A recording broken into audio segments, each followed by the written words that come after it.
And this is Web 42, and we are going to take a look at data modeling. We will discuss normalization and relationships between tables, okay? And we will create those relationships inside migrations using connects, okay? So normalization for our purposes is a bunch of rules of thumb we try to comply with as we design our database. Okay, so designing a database happens, the starting point might be like a wireframe, something like this, or a piece of JSON. Okay, so this is a wireframe, and you might have to start thinking, okay, so what tables do I need to store the information that powers this web application, right? So that is one starting point. You get a bunch of wireframes, and then from that you have to distill everything you need in terms of data. Another possibility is like something that'll happen this afternoon in your module project. So you might have a bunch of customer specified rules for the system, right? So for this afternoon, you will be creating a database and an API for a recipe book. Okay? And maybe the rules of the game, according to the product person, are that recipes have a name and names must be unique, and recipes contain some ordered steps, and these steps have to include some instructions, right? So it might be something like kind of formalized in English like that, or a piece of JSON, right? So this is a structure. It represents a recipe, right? With an ID, name, a timestamp, and then an ordered number of steps. Okay? Each step is an object containing a step ID, et cetera, right?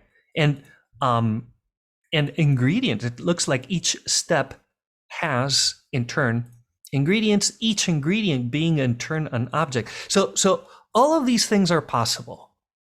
Wireframe as your starting point, English as your starting point, and piece of JSON as your starting point, okay? Whatever the case, the result is the same. You must come up with a bunch of tables and how they connect to each other. Okay, so that is the end game. And then once you have that, once you have the design on a piece of paper, then you start thinking about creating migrations and so on and so forth. Okay, so that is today. Now, what do we say we destroy software companies by doing it like this?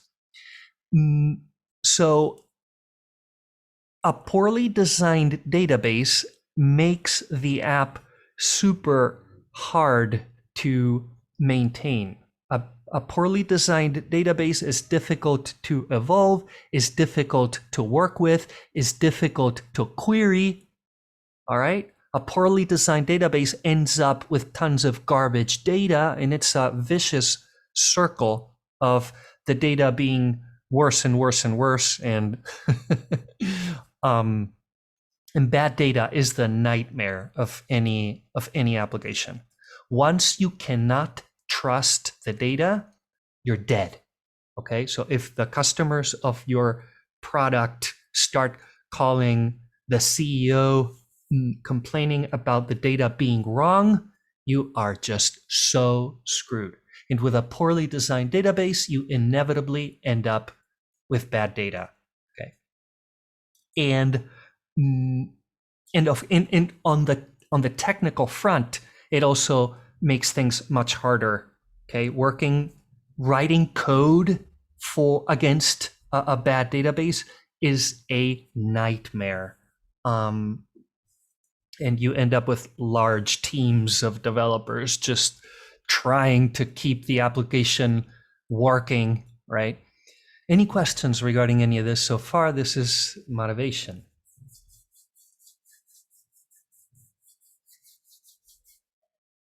Cool. So now that you know what's at stake,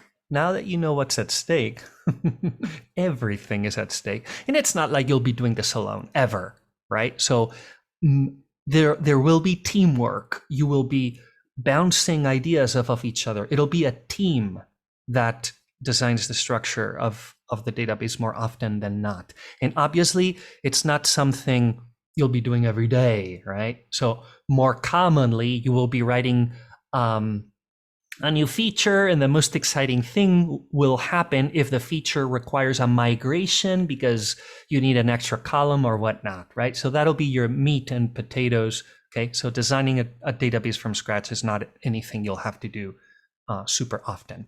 Okay, and to be clear, on Sprint Challenge, you won't have to design a database.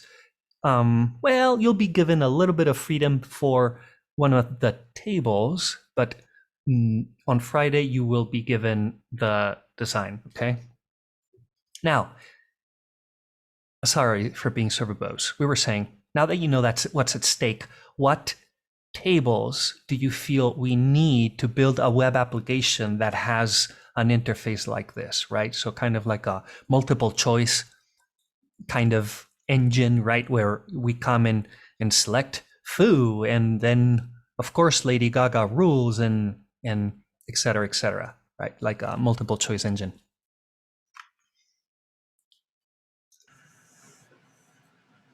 I'm going to do like a table for questions themselves then. Yes. Okay. Questions. I like it. And what columns does the questions table have? Well, ID. Have ID, of course. Say again? ID. Okay. However, there's one problem already here. There will be many tables on the database eventually, right? So if they all have ID columns, then it kind of becomes a little bit ambiguous, right? ID, and it's like everything has an ID, so we never know what table we're talking about. So yes, ID, but can you give it a better name? So I guess question ID.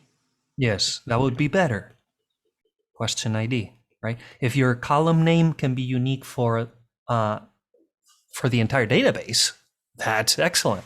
Okay, what other columns do you feel are needed for questions? Would you want to give it like the question name? Yes, something like that. Question name or question text or something. You mean this piece, right? Yeah. Yeah. And question name, yeah.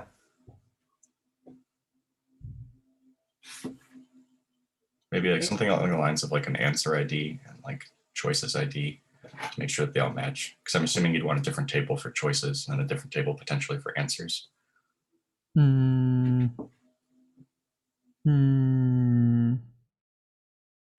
Maybe. I'm not sure. So you're saying answer underscore ID pointing to an answer somewhere, maybe. Kind of my thought process. Could be way off base. Okay. Yeah, why not? I like it. What other? Okay. What? Any other columns we wish to add? Question content, maybe.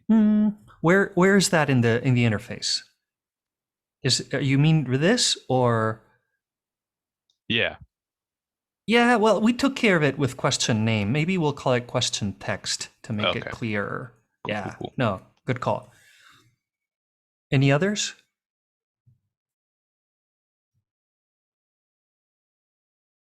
Okay, cool. So maybe we're done with questions. What other tables do we need? Correct. You need correct answer, don't you? Say again? You might want the correct answer, something that indicates you have the answer ID that says all the different kinds of answers. But you might want to have something that indicates which one is the correct answer. Ooh, interesting. So Yeah, and you would put it in here inside of questions? I might have a reference to it, Okay, so something like maybe. correct answer ID or correct answer. But what's the difference between correct answer ID and correct answer? What's the difference between these two? You could just put like a column in answers that is like a Boolean, like true or false, whether it's correct or not. Okay, That's a so there reference. that's another approach. That's another approach. I don't know. So which direction shall we go? Should we leave answer ID for now or take it out? I don't know. I think we could leave it for now to test, but Okay. Um, Okay, how, let's leave it. Let's leave how it. about a quiz ID column? A quiz ID column, meaning, okay, so, but what does, okay, so, all right, so 2 foreign keys, right? Quiz underscore ID. So this here, I'm trying to interpret the design you're all putting forth. So this here is the primary key. And these, by the looks of it, are foreign keys because they point to primary keys of other tables, correct? Yeah, but Yeah. if each question can belong to multiple quizzes and quizzes can have multiple questions, shouldn't there be just an ID for the quiz and the questions, and like the questions and the quiz that are combined? If All that makes right, sense? so what should I delete? Or what should I add? I think question ID and quiz ID should be in the same column. If I'm thinking about this, In the Because same don't they have column. a many-to-many relationship? Okay, but there can't be a many-to-many relationship if there aren't any other tables. So maybe it'll clarify things if we start fleshing out the other tables. What other tables do you want to work on first? A quiz table. Quiz table. And what does quiz table have? What columns? It has the primary key and the questions. What's its name? Quiz ID. Okay, quiz underscore ID. What else? Quiz question. Quiz question. Quiz question. But It has a name And, too. quiz question. Oh, you mean what does that refer to on the interface? You mean this piece right there? Or you mean this piece right there? Yeah, actually, yeah. Let's go with that. Like, which question it is. So, what is a closer would be more important of accessibility? I can barely hear you. I don't know if it's my own headphones, but you Sorry, sound like sorry.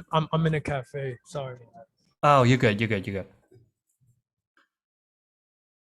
So I'm still not clear. But Okay, yeah, we have so, a primary so the key. name. Let's go with it'll be the name. The quiz question could be the name of the question. Okay. All right. So you mean this? That's the name of the quiz, as I interpret this UI. Right. It's the Right. JavaScript quiz. So this is the piece that says, this here is the piece that says JavaScript quiz, correct? And this is the piece that says what is closure, for example. Right? I'm your slave. I can do whatever you want. Are we done here with quiz, or do you want to add any other columns? I think that's good. We'll Well, figure it out. But won't we Don't you need to one more add table? The, Yeah. like a foreign key to the questions. Maybe. How would we do that then? You could do questions ID. Okay, so back to the questions ID idea. Question. What do you mean questions ID, right? So each question has an ID. What does questions ID mean? That's going to be like what is closure, importance of accessibility, like each one of those tags. Yeah. Okay, but you know the quiz table holds quizzes. You can't have, the way the way, if we do question ID, it looks like a particular quiz, like for example, the JavaScript quiz, it looks like it'll only fit a single question. If we do the foreign key there, see what I mean? In the quizzes table, let's call it quizzes, the plural, I mean, we have to be consistent. If we're already using plurals for the table names, I'm going to use quizzes, okay? Now, each record on the quizzes table is a separate quiz. So here's the JavaScript quiz, but there could be the Python quiz or the Java quiz. Each record on quizzes is a full quiz. Okay, so we can't have one record in quizzes for each question, and on a question ID column, only a single question fits. Okay, so a foreign key is going to point to a single thing. So can you add the quiz ID to the questions table? We could.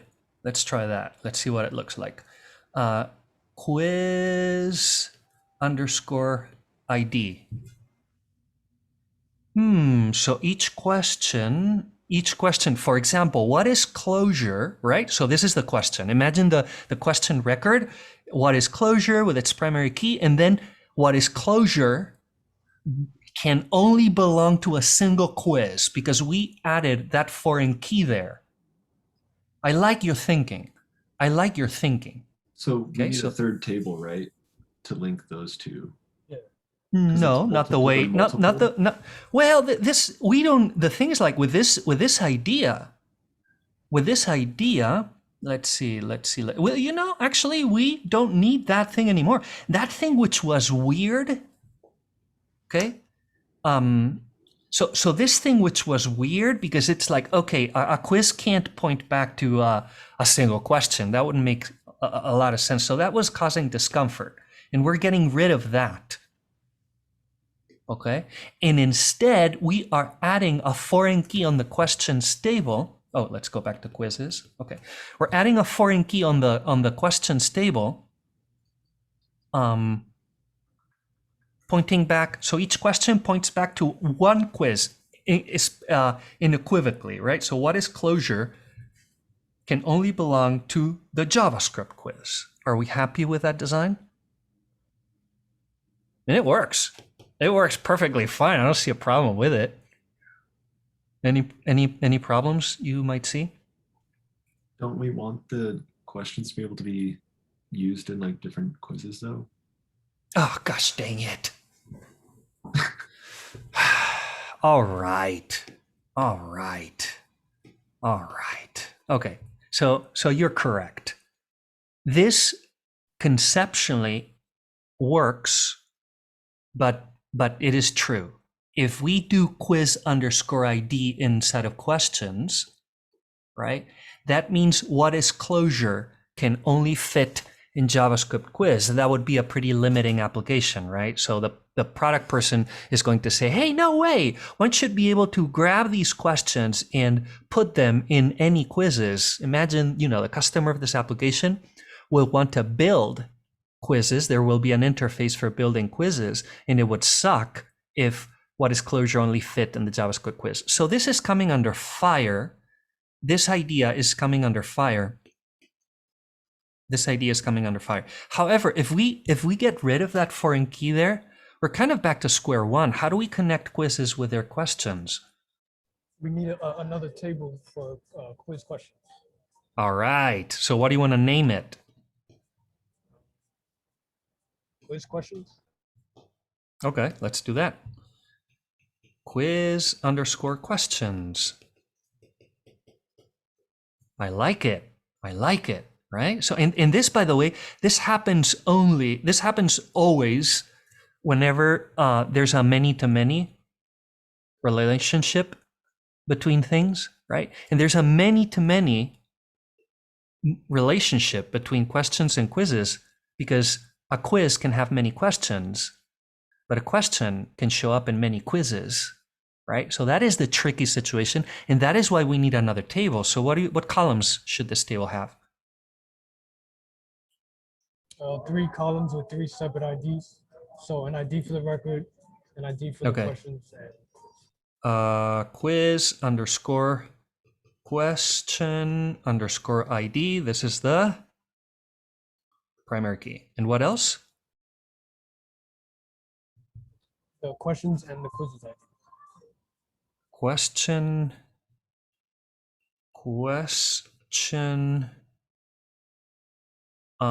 underscore ID, a foreign key pointing back to a particular question. And what and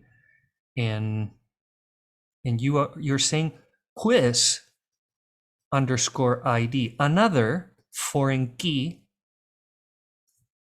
connecting the quiz. So actually, this is pretty neat. I think we might be onto something. Right? So this is like patients and doctors in appointments, or it's like marriages between people. So we have questions, we have quizzes, and then we appoint quizzes and questions together via a third table. I like it. This is really nice. So this, my friends, this is the process. One kind of feels their way through fleshing out tables one at a time and kind of slowly linking them together and finding problems and limitations and breaking normalization rules, which we'll take a look at in a second. So this is how it works. This is how it's done for reals. All right. So what about these?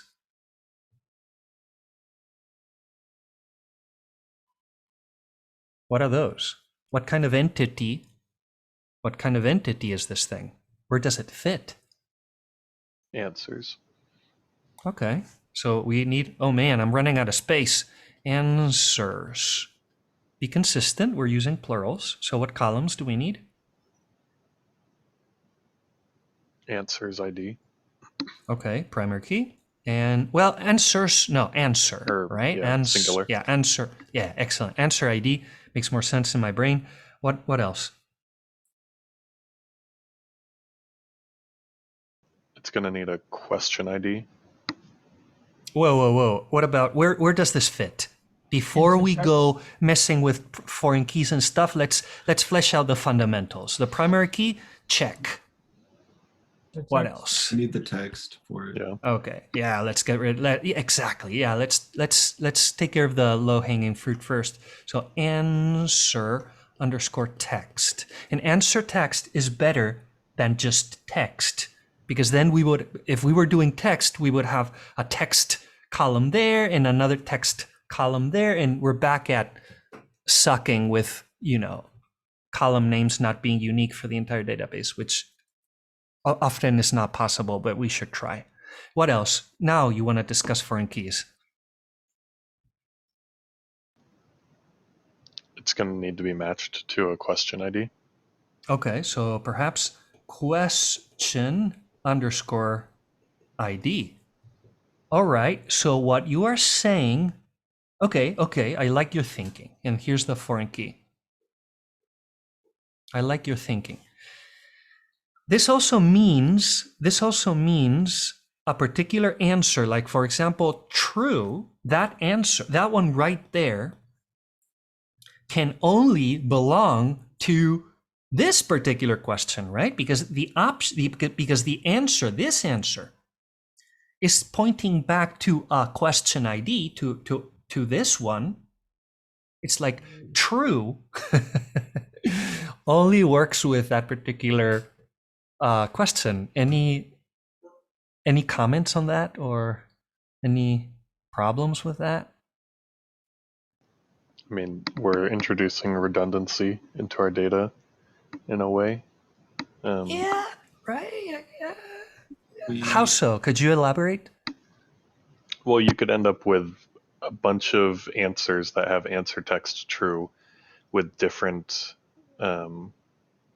question IDs attached to them. Right? Yeah. Yeah. So how would we fix that? You can make a third or an extra table again that's like question answers. Yes.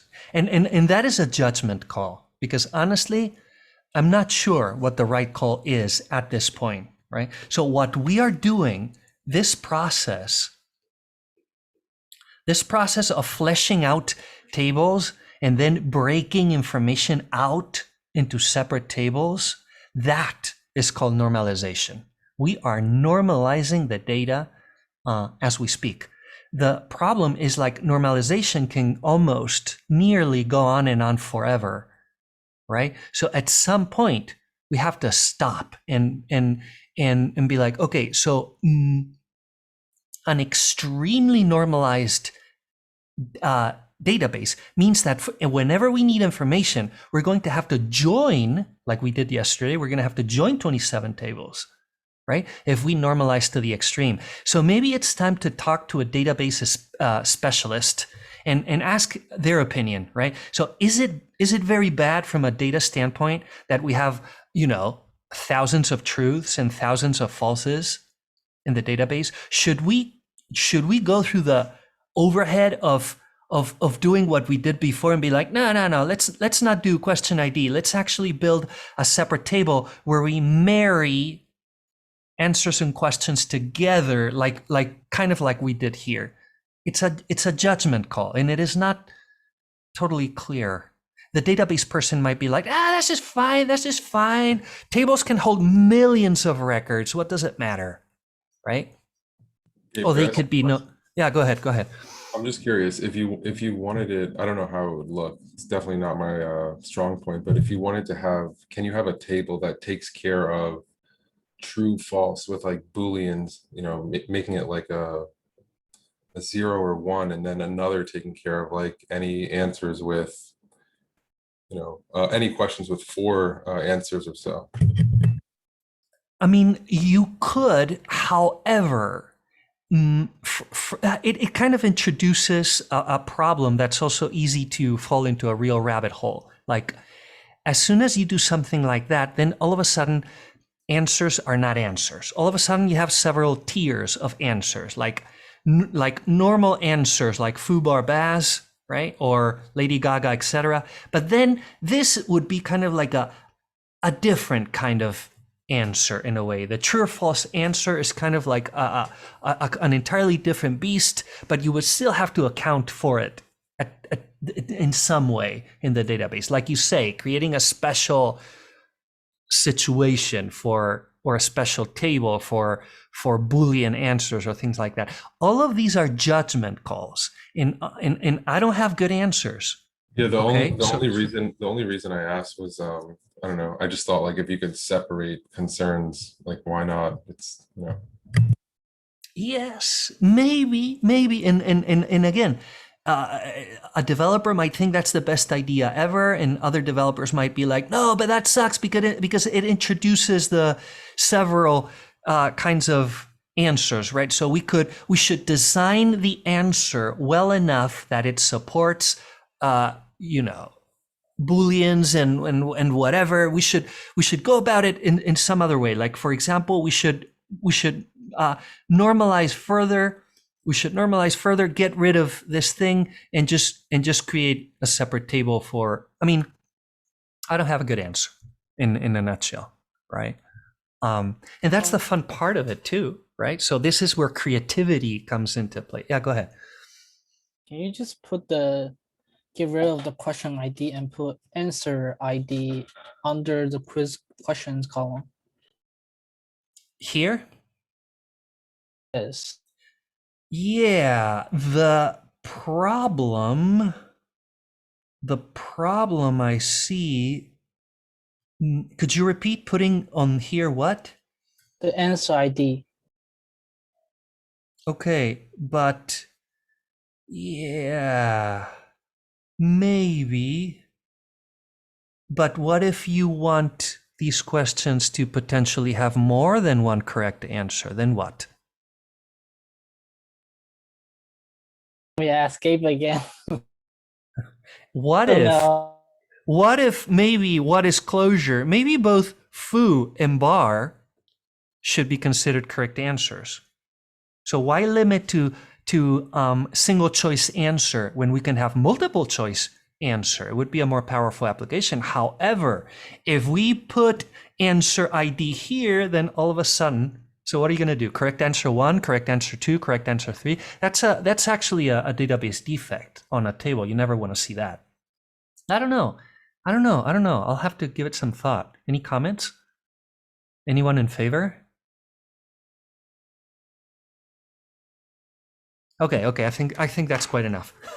You get the idea. So this is more fun in working together. So for this afternoon, make sure to join together with others. Do not work in a little bubble. And if you prefer to work in a little bubble, make sure to post your design, right? So this design on pen and paper, post it on the help channel so that me and others can jump on it and try to punch holes through it. And that's the only way to learn.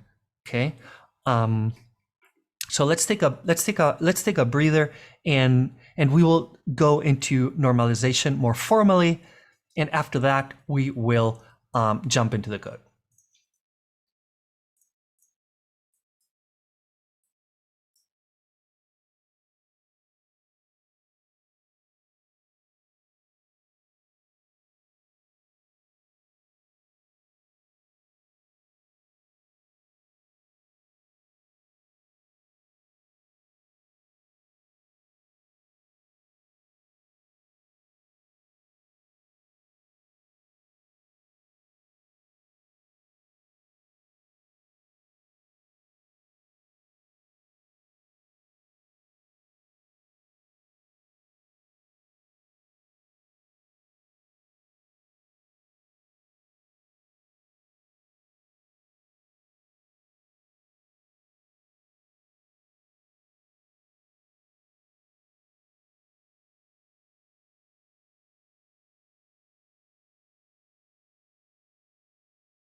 Okay, my friends, we are back in business and busy designing databases, creating tables, and deciding on columns. All right.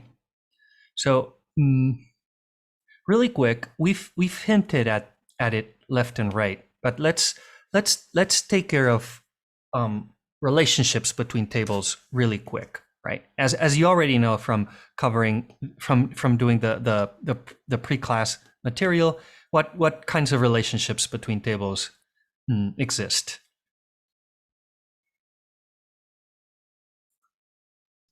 One-to-one. There's one-to-one, One-to-many. and one-to-many, and Many-to-many. and many-to-many, right? And to reduce anxiety, I'll tell you a secret, right? So the secret is that we only care about this one because this one is rare, and most commonly happens when we have a single table with a bunch of columns, and all of a sudden we realize that some of the columns must be made confidential for some reason. And the people looking at this data shouldn't necessarily be able to be seeing that other data, right? So the answer is sometimes to pull out those columns into a separate table. But of course, it's like taking scissors at the table, basically, right? But one particular record on table A obviously corresponds to one particular record on table B, and this is one-on-one, and we won't and we don't have to worry about it normally. Okay. Now, many-to-many is another kind of relationship we don't have to worry about ever, like the relationship we had between quizzes and questions. And apparently we have many-to-many relationship between the two, as we saw, because we're saying, okay, so a quiz has many questions, that is obvious. But at the same time, if we want a question to appear on many quizzes, that is your classic many-to-many situation here, right? However, it's false. It's false because we never tackle that directly, right? We create a table there in the middle of those two, right? And this table is going to be called something like quiz questions, right? So a nice convention is to take the names of the tables we are joining, right? Of course, okay. And it reads really well. There's quizzes, there's questions, and there's quiz questions, right? So quiz questions is where we marry together a quiz and a question. So in this here, of course, this here is a one-to-many, right? And that there is another one-to-many. So we never actually have to deal with many to many directly, right? It's just like a mental construct. But in reality, we are looking at one-to-many relationships 95% of the time. Does this make sense?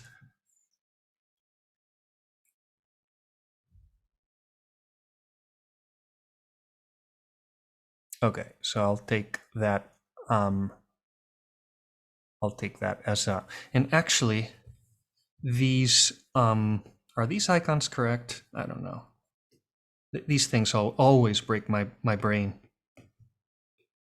So we agreed that a quiz can show up many times here, right? So the foreign key is here, and the foreign key is on the side of the many, right? So the correct icon is like that. So this is the icon we signify. So this is the side of the one, and this is the side of the many. And similarly, each question can pop up many times on the quiz questions table. So we're back to having a foreign key here, right? And this is the correct icon to represent that relationship. Oh, actually, no. I'm a disaster. I apologize. You get the idea. Okay. Questions regarding one-to-one, many-to-many, and one-to-many? So does that mean Do we- one question and many quizzes? Or quiz questions? It means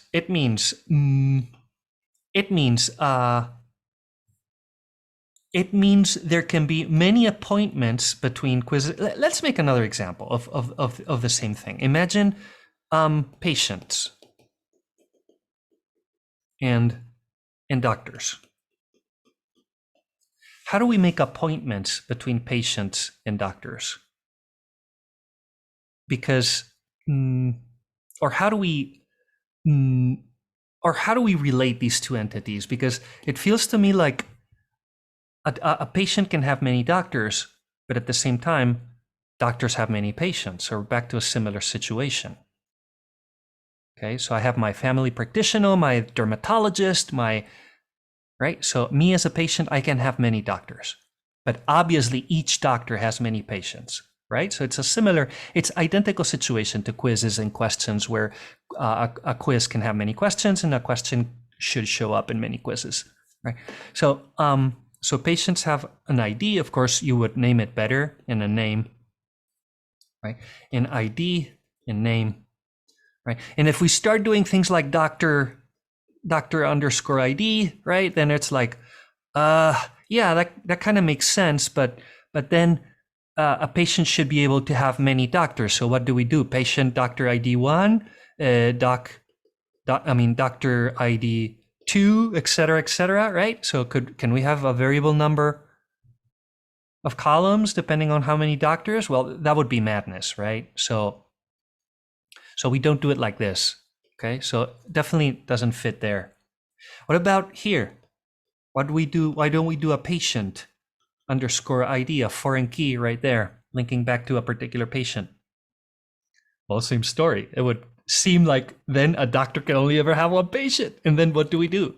Patient ID 1 and patient ID 2? Madness.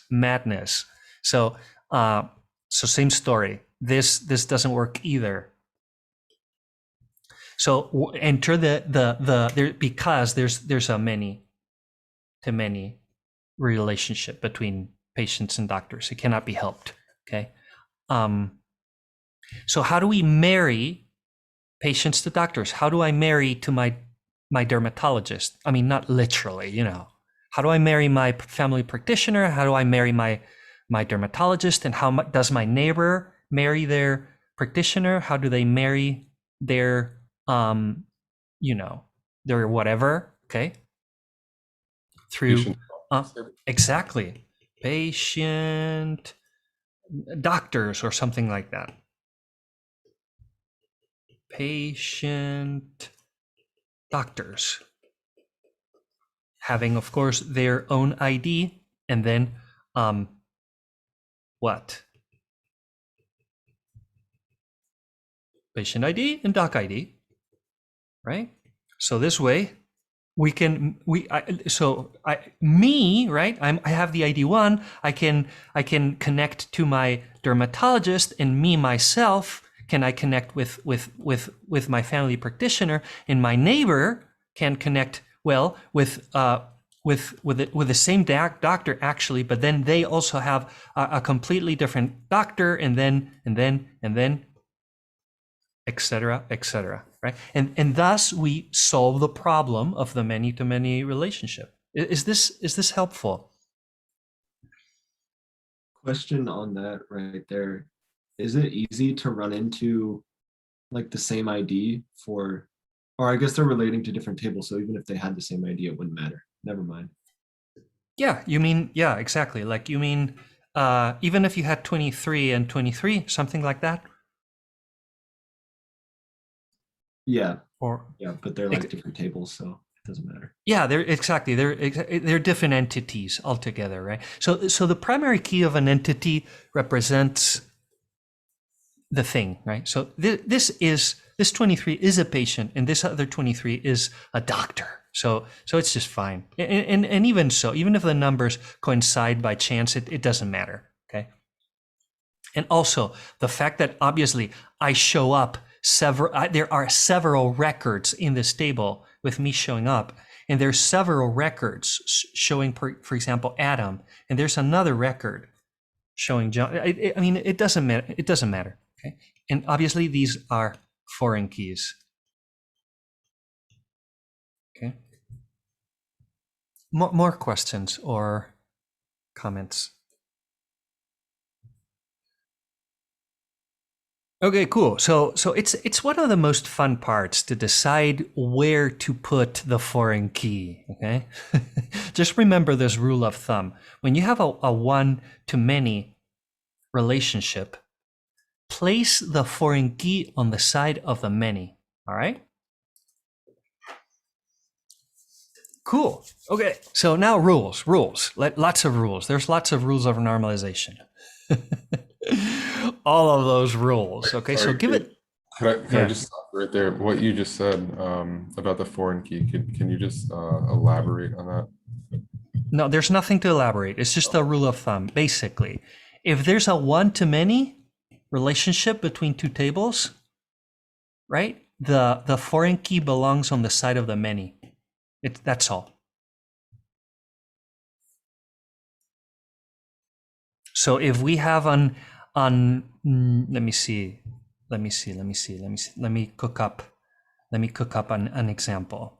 So imagine, okay, so blog posts table, imagine, and comments. This is a clear example because, of course, a blog post has its own primary key and maybe blog underscore text, right? And then comments, of course, have their own ID, although you know better than to call it ID, okay? And comment underscore text. So in my brain, it's like one blog post can have many comments. So far, so good. But and I have my brain is not super fast with these things. I totally get what you're saying now. I okay. Totally get everything. We're good. Mm-hmm. No, it's fine. I'm on a roll. I'm loving this. So one blog post can have many comments, but a comment belongs to a specific blog post, right? And we say the rule of thumb is to place the foreign key on the side of the many. So it follows that blog underscore ID belongs here, right? And we don't do a comment underscore ID there, right? So that wouldn't work because then we would have to do comment ID 1 and then comment ID 2 because obviously there have to be several comments per blog post, right? So that's all. Rule of thumb, which can be helpful, but you can also work it out just by trying it with both ways and be like, oh yeah, this kind of makes sense, or no, this would suck because then I have to put a variable number of columns there. Okay. All right. Rules of tables, and give it a quick read before.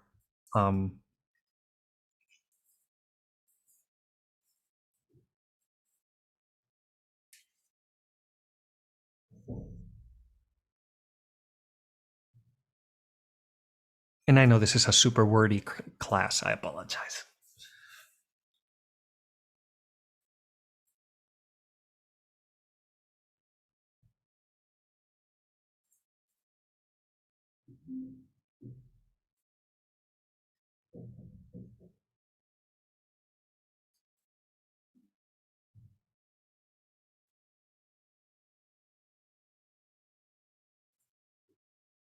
Oh, and I haven't been watching the questions thread, although it is empty. Ah, thank you, Adam. Yeah, take a screenshot. Well, Adam has a screenshot posted on the help channel already. Now, okay, so the rules are not difficult. Let's go through them real quick. Artificial primary key just means have the database generate an artificial primary key for you. No crap like using social security numbers as your primary key, right? And someone will come and say, yeah, but social security numbers are unique and they never change, right? So they're good candidates for primary keys. And you'd be like, no, just don't, right? So committing to rule number 1 of table is going to just take care of so many potential problems, right? So you might have heard that there are several normal forms, right? So normalization is like a very deep and heady and studied science, and there are several levels of normalization, right? So simply using an artificial primary key like an auto-incrementing integers, that kind of takes you straight to N3 or something, right? So that takes care of just so many problems. Next, no duplicate columns like email 1, email 2. This is a very common situation. And it always happens because the product person swears, they will never, the application will never need, like, a user will never need more than 2 emails. Of course, primary email and backup email. And you'd be like, oh, okay, should I normalize or should I do email 1, email 2, right? And it's like, okay, it's just email 1, email 2, not a big deal. But then, of course, the product person always comes back with a crazy idea, and all of a sudden, we have to allow users to have a variable in number of emails. And then what are you going to do? Have a table with email 1, email 2, email 3? That's absurd, right? So this is very bad. Never do several columns with identical kind of data. Just don't. Okay. In similar fashion, although this is more subtle, don't do columns that contain information with multiple parts, right? So it would follow that a column full name is not like super great. You should have a first name and a last name or something like that. Okay. And very similar. Don't do array-like structures in your columns. So don't have columns, don't use strings to kind of hold different pieces of information in the same column or stuff like that, right? So just don't. And obviously, and of course, all of these rules can be broken, but only after we're masters of the universe, okay? No calculated columns. It's like with your Redux. You try to have you don't create slices of state that can be derived from other slices of state, right? So this is similar. Don't do a column which is a calculation that comes from other columns. Just calculate on the fly whenever you need, all right? So tables represent, and I know this is terrible, I apologize. Tables represent either subjects or appointments most of the time, right? So think in terms of subjects and appointment. And table names, well, there's people who say we should use the singular, but whichever you choose, whether plural or singular for the table name, make sure you're consistent, okay? And don't use acronyms or abbreviations for table names. And definitely, this is data is the worst possible name for a table, right? Because it's so ambiguous. Same as table. Table is the worst name in the known universe, right? So settle for names. Everybody understand what they refer to, right? And this is rules for names of tables, I guess. Questions regarding this thing? And when you're designing your database this afternoon, do come back to these rules and make sure you're not breaking any, okay? Cool. All right. Now, a few more for a few extra rules that have to do exclusively with columns, right? So what we discussed, try for as much as possible, try for column names to be unique for the entire DB. It's not always possible, but do try. Keep in mind that columns represent a specific characteristic of the subject, right? Tables represent subjects or appointments, and each column is like an attribute of that subject or that appointment. And never store the result of concatenation or calculating. Columns should hold a single value. Do not do we've seen this on the other slide, right? And don't have like transitive dependencies between columns, right? So number 6 is more subtle, and it refers to the fact that a table has several columns, right? One of them is the primary key, and the primary key represents the entity, right? And any other non-primary key column, right? Whether it's a foreign key or not, it doesn't matter. Any non-primary key column says something about the entity, about the primary key.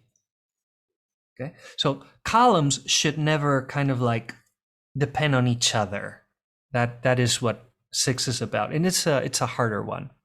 Okay, so the primary key represents the thing, and the non-primary key describes the primary key. Okay, and I'm gonna let you take a break, otherwise I'm just gonna kill you, and that wouldn't do. Questions before we leave? Gabe, do you know if you can show the attendance code again? Oh, sure. Let me Thank you. see. 9596. Let's take 5. All right, got it. Thank you. Thank you.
All right, we are back in business. And I'm looking at the questions thread, and Teresa has a question. Teresa says, could you go into more detail about no calculated columns in the rules for tables? Okay, yes, absolutely. So, so what, someone's unmuted, someone's unmuted. Okay, cool.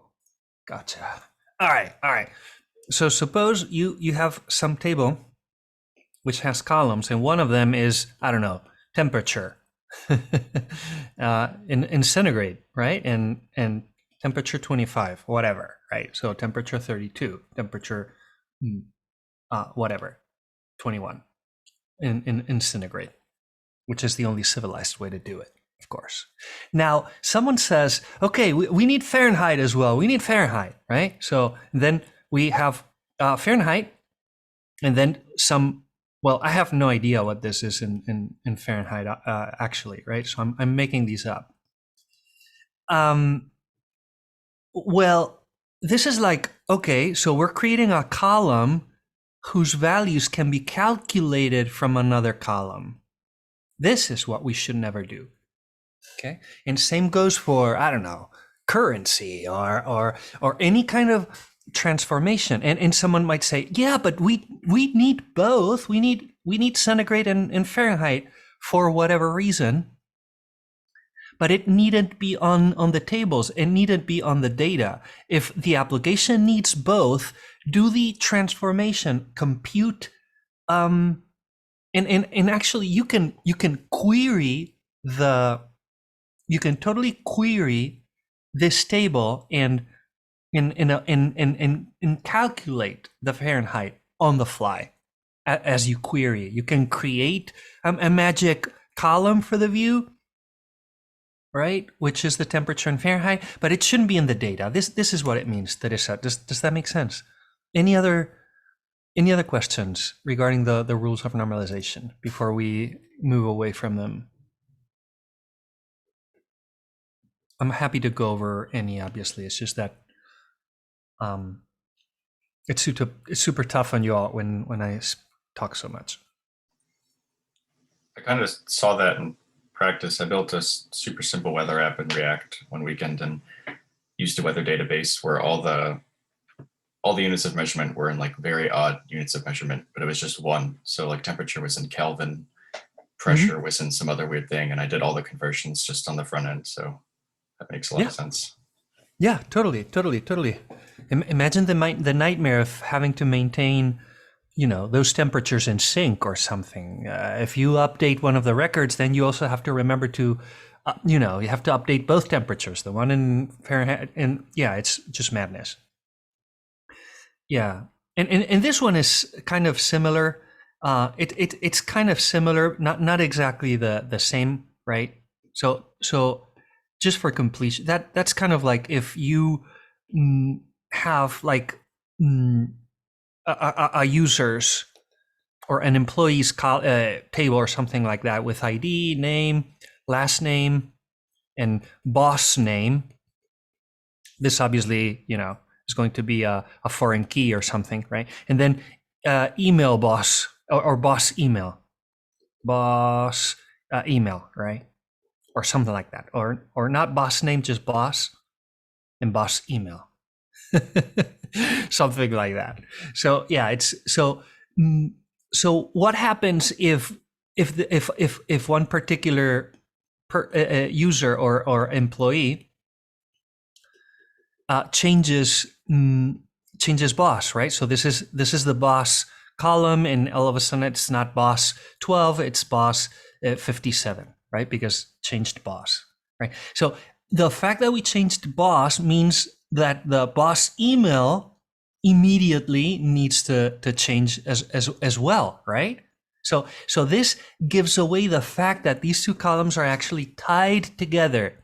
Instead of them both simply telling something about the primary key, they are actually coupled together. And this also is a no-no for databases, okay? All right, now it's your turn.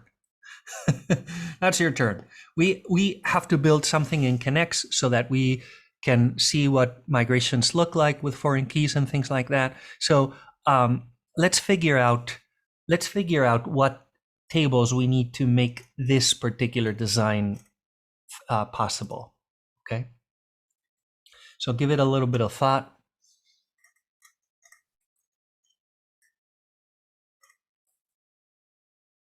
So we have this is the name of a zoo, and this is its address, and then apparently we have a bunch of cards.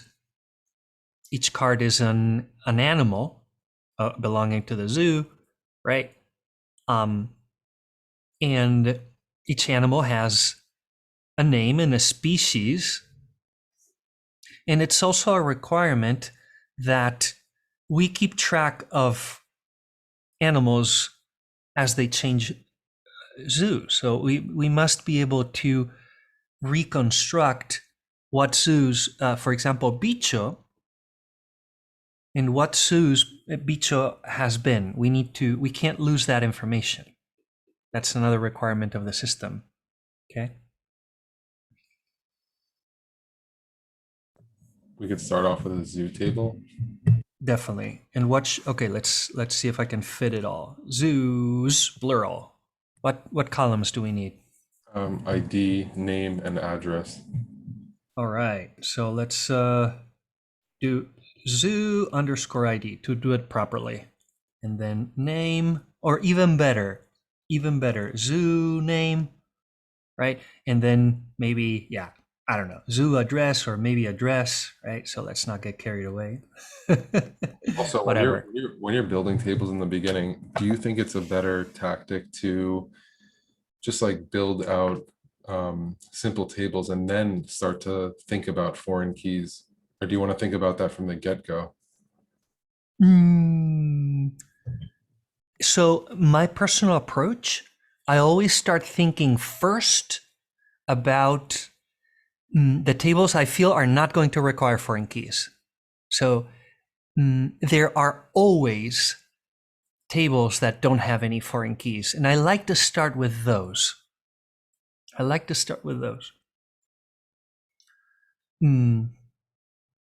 that make sense?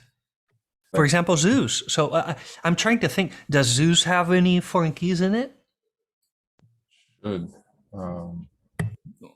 And we know, I mean, would it make sense to have animal underscore ID as a foreign key? It wouldn't, right? Because then we would have to have animal underscore ID 2, animal underscore 3. Madness. So it's like, okay, so zoos seems like an example of a table that doesn't have any external entanglements. So it's exactly the kind of table I like to start with. Similar with species, right? So I don't know that it makes sense to have a species, a reference to species inside of zoos. Okay. What else? What's another table that is unlikely to require foreign key?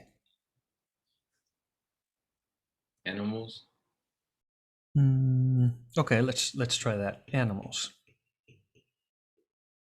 What does it require in terms of columns? ID and animal text. Animal underscore ID and maybe animal underscore name or text. Me like. What else?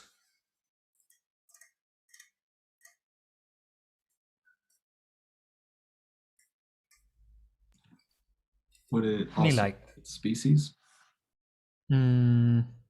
Oh. Or would that be in a different list, like in a different table?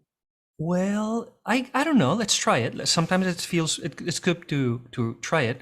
So species, but species or is this a foreign key? Or is this what?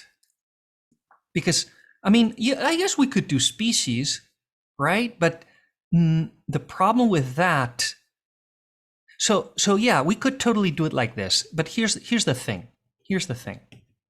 Imagine animals playing out, right? So here we have animal 1 is name Foo and is a fish, right? Okay, I know. I'm the worst. This is the name and this is the species, right? Oh gosh, I didn't leave any room. Name is species and ID, right? Or animal ID. Okay, cool. But then comes another animal, whatever, called bar, and it happens to also be a fish.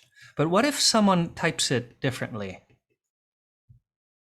And then the next person comes in, adds another fish to the zoo, but they do it like this.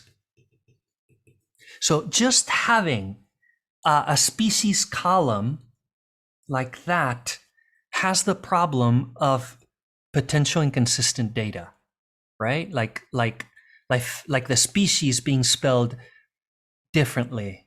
So this is an example of something we could normalize. Does that make sense? Otherwise, how do we find all the animals that are fish, right? Or where clause would have to be very robust to account for all possible typos, right? And I know it's a contrived example, but you get the deal. All of a sudden, we have inconsistent data going on there. Okay, so how do we fix that? So I have doubts. I have serious doubts about that species column. Make a species table. Okay, so let's do species. What should it have? ID. Species underscore ID. What else?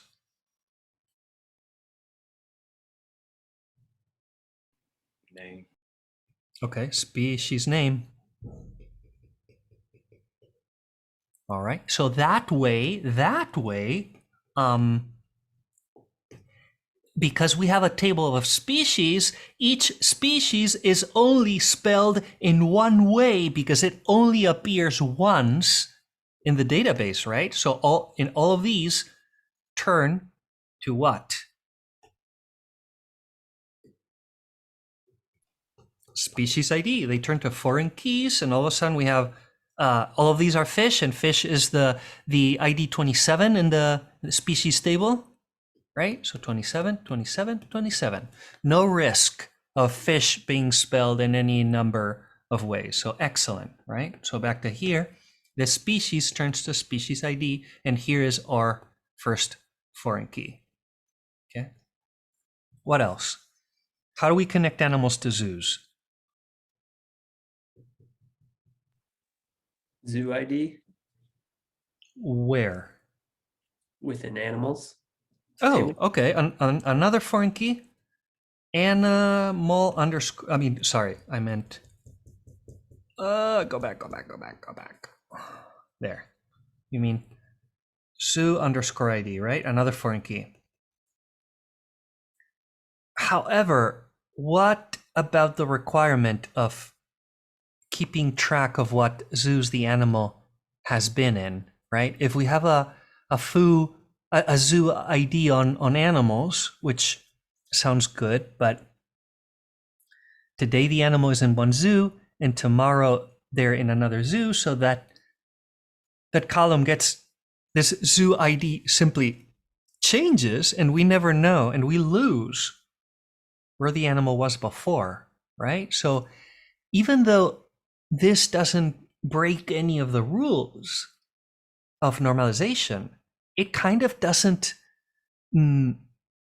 comply with the requirements of the project. Does this make sense?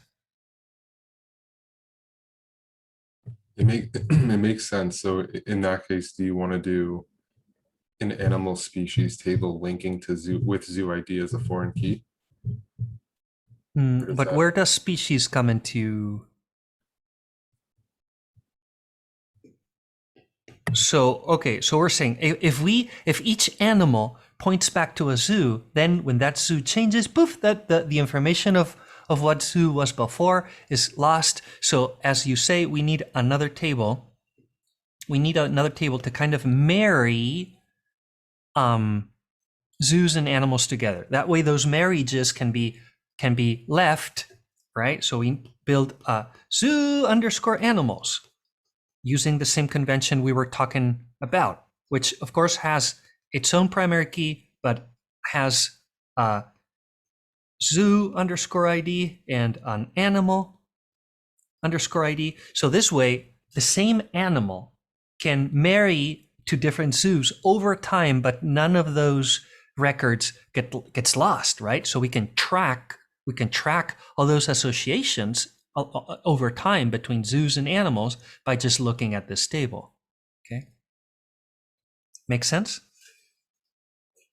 And again, this wasn't because of normalization rules necessarily. It was just a requirement. The fact that you can do all of that, that's because of species ID as a foreign key in animals, right? I mean, like without that, you wouldn't be able to do that. Well, the species underscore ID makes it so that each animal points back to a species, but the species of an animal never changes. So we don't have to keep track of the different species IDs that have existed for the same animal. So we can totally have the species ID foreign key on animals. That's just fine, right? So this one here is fine. The other one was problematic. Am I making sense? No, it makes sense. I think I just don't think of it in like a real world way. I think of it in like a data and like a very, monolithic black and white kind of way. Yeah. So review the rules of normalization often and the system requirements often also, right? Because things that kind of feel good, oh yeah, I'll just slap a foreign key in here, right? Another tendency is for people to kind of like create these circles, right? So if one of the items is the quiz or the zoo or something like that, sometimes people form like rings of tables, like where every other table links back to quiz, right? So this is the temptation sometimes, which must be avoided, because then these tables also connect together, right? In some ways, as long as one of them is connected to zoos, we don't need any of the other connections, right? So as long as we have a connection to the quiz there, we don't need any of the others, right? Those aren't needed as long as there are other connections going on, right? So perhaps this one links to here and this one also links to there, right? So anyway, okay, I'll shut up. Are we in agreement on this particular schema? Any questions? Where it says ID and zoo ID. Yes, zoo animal ID. Yes. That's Exactly. Animal ID. Yep. What's the difference between the ID and zoo animals? Would that be the foreign key, or zoo ID and animal ID? Zoo animal. These are both foreign keys. Yes, my bad. Both of these are foreign keys pointing to the IDs in their respective tables. And then the primary key inside of zoo animals is zoo underscore animal underscore ID, right? So this is the primary key of the zoo animals table. Primary key. The same way this is here primary key, and this here's primary key, and this here's primary key. Okay. Makes sense? So this here points back to there, and this here points back to there, and then and of course this one here points back to there. Okay. So maybe some people visualize it a little bit better by drawing the actual tables and the columns and all these things. Okay. Yeah. Cool. So how do we build this in Connects? How do we build this in Connects? Well, it's just a matter of knowing how to do foreign keys with with inside migrations. That's all there is to it. Okay, so here is the project. Okay, so let's take a look. The data folder is empty. There's no database yet. All right. So we have supposedly functioning code. All we need actually is the migration. All right. So there is one little detail. Whenever you have foreign keys going on, there's another piece of code that has to go inside the Connects file, which I'm going to find and just send it over to the channel in a second.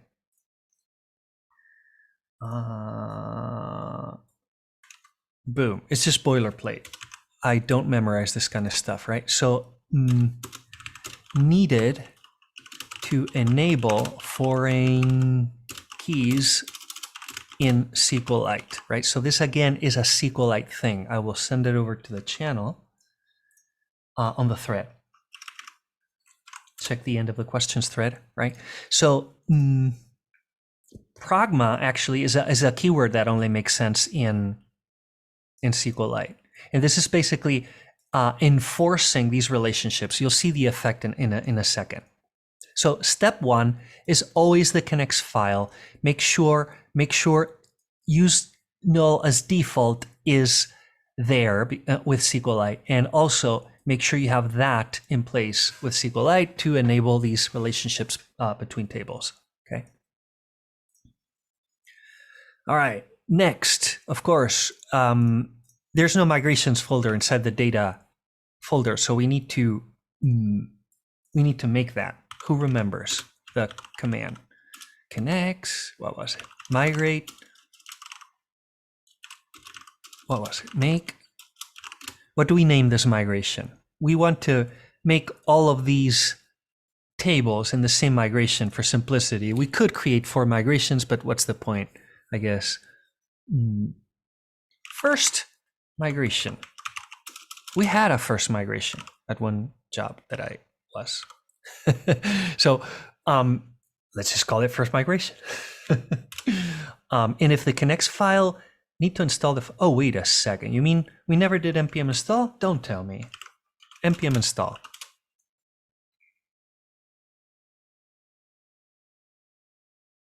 Had we done npm install, npx would not have needed to ask us to download stuff from the internet, right?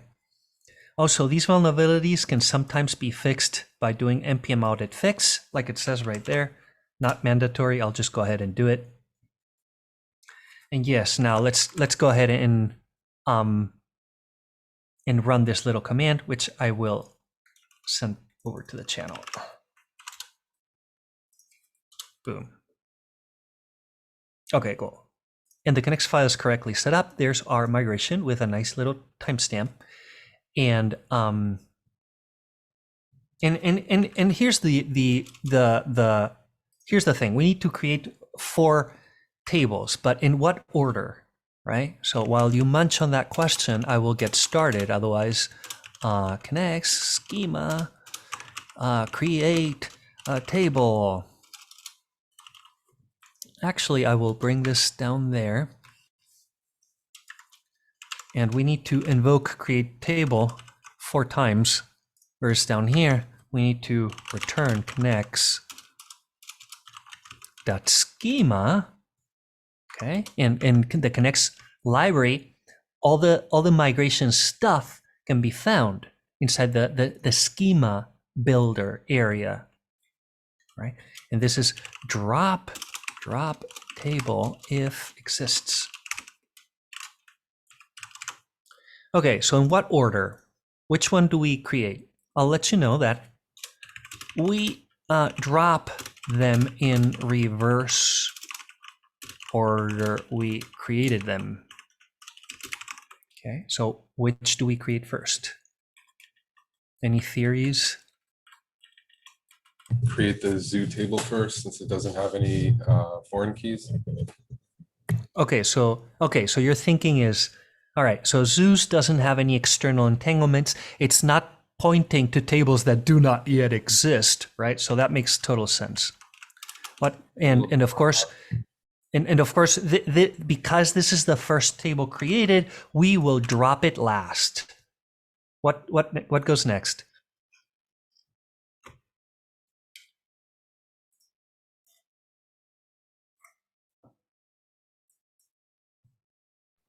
Animals. Okay. Thing is, do we have any other tables with no external entanglements? The problem with we could do animals, but check this out. Check this out. Animals points to species, which doesn't yet exist. So that's going to be weird. Species, right? then animals. Yes, exactly. We could do species and then animals, and then what was it? Zoo animals. Yes. Zoo _ animals. Excellent. So and we and as we say, we drop them in reverse order. Zoos, then species, then animals, and the one we drop first. Okay. Cool. Excellent. And we drop them in reverse order for the same kind of reason we create them in this particular order, right? So if we tried to drop zoos first, it would be like, hey, hold your horses. There's many tables that point back to zoos, right? Or if we tried to delete species first, then it would be like, hey, wait. Animals points back to species. You can't get rid of species, right? So it's the same kind of reason that we have to drop these tables and create these tables in a certain order. All right. Now, lots of boilerplate we need to write. So let's get going. Right? So the second argument is table, and cool. And then we have to. All of these are going to require a primary key, correct? Increments. Do we leave the default? If we leave it like this, all of these primary keys will be identical. Will be called ID, right? So we can do better than that.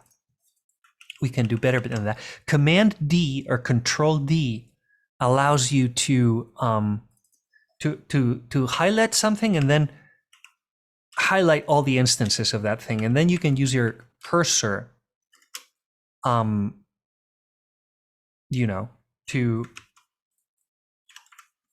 do these things. How did you All do where you selected zoos and species and animals and all that once you had those cursors?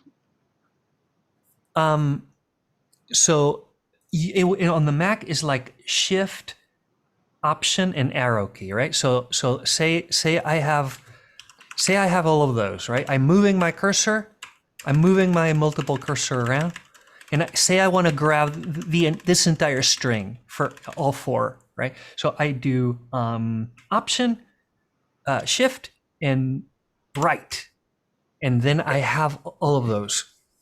Thank you. Yeah, and what now?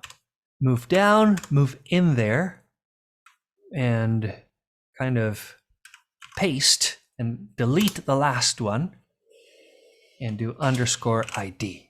Isn't that nice? Oh gosh, dang it, species. Okay, animal ID, zoo animal ID. Okay, excellent. What else do we need?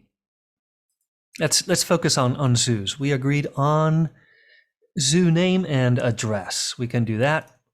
Okay, so let's get multiple cursors going on again. That didn't quite work. Wait, why But did you you have can- to make sure that the species ID is plural? Oh no, it's I think because unfortunately I think it has an S no matter what. So it's just one of those.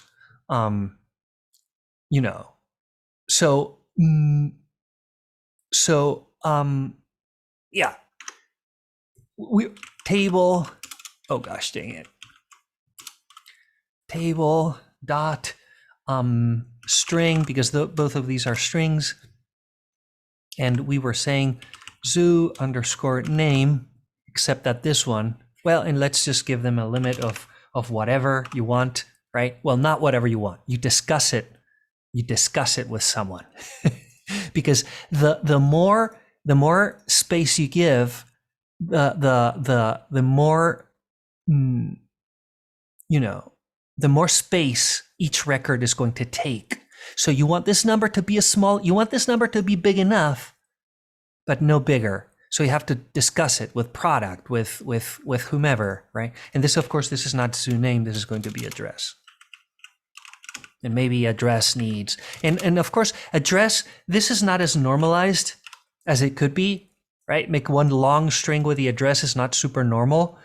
It would make sense to have a separate table for zip codes, have a separate table for countries, and a separate table for states, right? So this is not nearly as normalized as it could be. But, again, we have to draw the line on the sand sometimes. And we're like, okay, yeah, it's fine if address is not normalized. It's not like a super crucial piece of information in this particular system. Any constraints you want to apply on any of these two? You could require a name. Yeah, let's require not nullable. Any others? You can have unique. Why not? Roger. And what about address? Any constraints?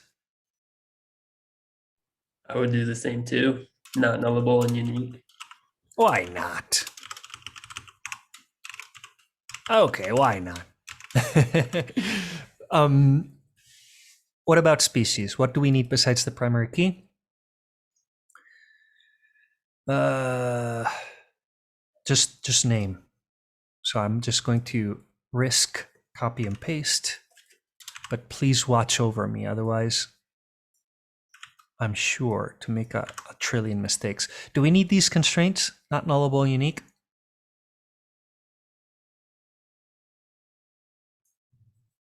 I don't mind them.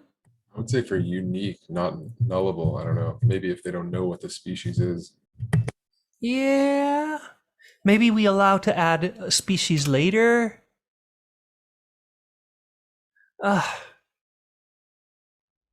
No, but creating a record that just has an ID and doesn't have anything else, I feel this should be at the very least should be required, right? It's the most basic information in order to create a species. Yeah, I don't know. We'll see. If we screwed up, it'll be painful. So, and next, what was next? Animals. Animals is a little bit more complicated because here is our first foreign key, right? But first, let's take care of animal name. Do we require it or do we not require it?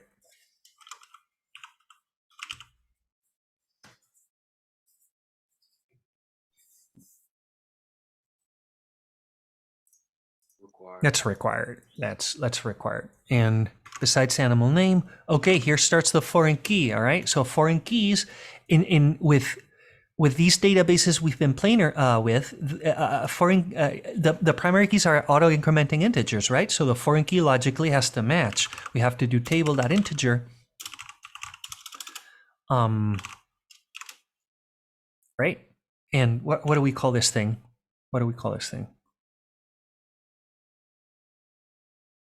Our first foreign key, species ID. And if we've been consistent, it's going to look very nice. It's going to look, okay, so we can highlight, double click on one, both highlight, and we can see what points where, right? So this is an integer, but it has more requirements. Let's do unsigned, meaning we cannot do negative numbers. Let's also require it, because that way we avoid the Hipatia situation, right? Remember the Hipatia situation where we had a problem with Hipatia's quote not pointing back to Hipatia because the system allowed to introduce records without the foreign key. And then important references a species ID column in table species. right? So it almost reads like English. Cool. All right, and there's another one. On delete, cascade. All right, and we'll play with that in a second. All this means, and it's pretty radical, is that if a species gets deleted, right? If a species record gets deleted, any animals that point back to that species get deleted also, right? If you think that's a little bit too radical, we could restrict instead. And this makes it so that if someone comes and deletes a species, the database will refuse on the grounds that there are animals in the database pointing back to that particular species we want to delete, right? So it's not going to allow it. It's going to spill its guts out. Any questions? Which do you prefer, cascade or restrict? Cascade. You prefer cascade, huh? It's more fun. All right. Does Yeah, the go. default to restrict? Well, actually, to be honest, if you do it like this, I don't know what happens. Or like if you don't even. I mean, if you exactly, I don't know. We would have to test it out. So it's better always to be explicit and never use the defaults if that might trip the next developer coming in. Okay. So as a general rule of programming, don't use. Say you have such extensive knowledge of the Connects library that it's going to default to what you want, so you don't do it, right? So that is not like overly generous towards the next person coming into the code base, right? So we be explicit. And there's another one, and just on the grounds of being explicit, also on update also exists, but this one, it never ever comes into play, right? So this comes on the extremely weird situation that someone wanted to come to the species table and change the value of the primary key, right? Cascade would make it so that the changes would carry over to this table. I mean, it's just super weird. It doesn't ever happen, but we'll just leave it there for the sake of completion, but never worry about this one. Okay. And that's it. Questions, my friends? Right at the beginning of this, you set something up, I think in your connects file or something, that you said allows us to use foreign keys, that pool thing. Yeah. Yes. Without it, this thing would not be enforced. So our database would be a mess. If we forget to add this key, right, it wouldn't matter what we do there. The system would just allow us to delete species, even if they're animals pointing back to the species. It wouldn't, it would suck. So don't forget to turn on foreign keys on your Connects file. Great point. Okay. Can I ask again about what does the undelete and unupdate with the CASCAD do? On delete or on update or both? Just questioning what is that parameter that we pass into? Okay, so I'll make you a deal. I'll show you visually on SQLite Studio as soon as this migration is working, because it'll be much more impressive to actually see deletions cascading or block or restricting. Okay, so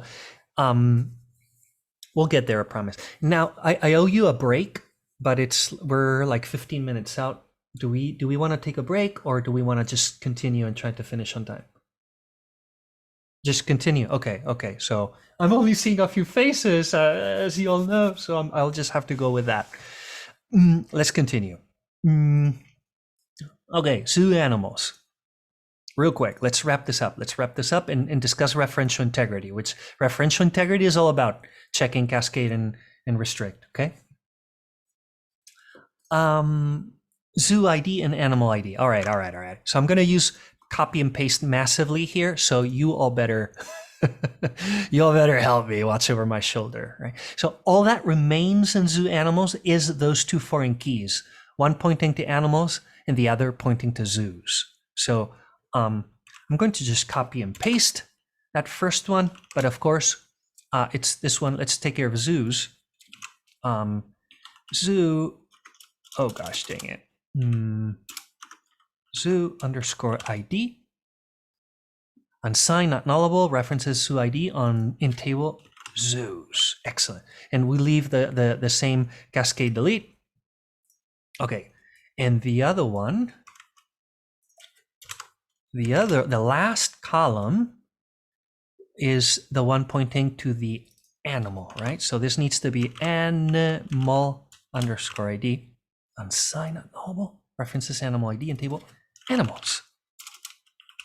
All right. I'm beginning to feel good about this. Let's send over, I'm sending to the question thread the entire migration. I just plopped it into the questions thread, just in case you want it there. Should we give it a try? Should we try and run it? Okay. npm run. Do we have a script? Do we have a npm run migrate? We don't. We should build it though. npx connects. This is so horrible to type. Migrate run. Unknown. Oh gosh, dang it. It's up. Latest. Up. Yes, up. That works. All right, there we go. And it ran without errors. A true thermodynamic miracle. Okay. And what's going to be even more miraculous is if our seeds run, because if the seeds run, that means we did all of the column names correctly, right? So that will be a true miracle. npx connects seed run. Yes, run this time. Holy wow. They ran. Unbelievable. This never happens. We should have gotten a ton of errors, right? Let's roll it back. Let's see if we can roll it back. npx connects migrate down. It comes back down. Okay. Migrating up and seeding. Cool. All right. All right, let's pop it open and answer Kyle's question. All right, okay, cool. Boom. Here's species, zoos, animals, all of it. And we need the SQL editor as well. Maybe I will close down the databases and let's take a look at the data. All right, cool. Well, this is looking pretty good. All right, we have a bunch of species. Have a bunch of, just 2 zoos. A few animals, each animal, of course, belonging to a particular species, right? Cool. All right. So the important thing about referential integrity, as it's called, referential integrity means the data can't suck. It means we can't have garbage, like for example, an animal, Snuffles, with a particular foreign key, with a particular species ID. We can't have that species ID not exist in the database. The information has to be consistent. So we have an animal with a species ID of 1. There better exist a species in the species table with an ID of 1. Otherwise, it's madness, right? So referential integrity is all about that, preserving that the information makes sense. And these 2 options make it so that the database makes sense, right? And of course, don't forget, this is not enforced unless you do this crazy stuff in the connects file, right? So we are cascading. So check out what happens we have two zoos. Look what happens if we simply delete, I don't know, a species. Let's delete the species, this one right there, right? So delete from species where ID is 1. And run that thing. No such column ID. Okay, of course, we did it properly. All right, so see how the database is saying, hey, rows affected 6. Right? That's rather, because we're the species got deleted. Any animals pointing back to that species got deleted also, and any zoos pointing back to those animals got deleted also, right? So that is what Cascade is done. That's what Cascade is doing. It's propagating those deletions so that the database is kept in a consistent state. If we refresh animals, you see how the first animal is gone, okay? The first species obviously is gone. A bunch of records from this table are gone, and even, well, actually the 2 zoos survived. Okay, maybe, okay, so I guess that's fine. So the zoos survived, but any records in the zoo animals table that were connecting that animal with the zoo, those also got deleted, right? So 6 rows in total. All right, did it make sense? We can do it again. Let's delete the second species, run it. 3 rows affected.